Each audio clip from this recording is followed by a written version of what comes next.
প্রকাশ্যে ধর্ষণের হুমকির পর ক্ষোভ প্রকাশ মিমির।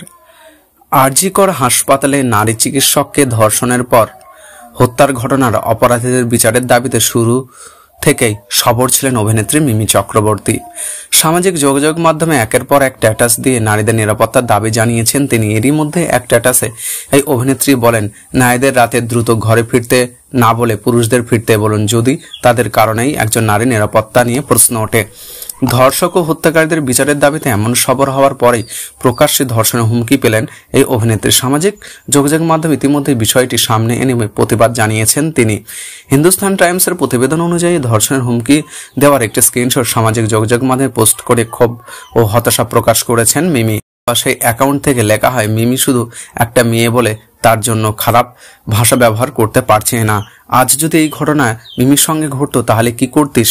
মিমির পরিবারকে 10 লাখ টাকা দিতিস নাকি? তাহলে মিমিকে আমার ঘরে পাঠিয়ে দিস, আমি দিয়ে দেব 10 লাখ ওর পরিবারকে। সেই পোস্ট শেয়ার করে মিমি লিখেছেন, আর আমরা একজন মহিলার জন্য ন্যায় বিচার চাইছি, তাই না?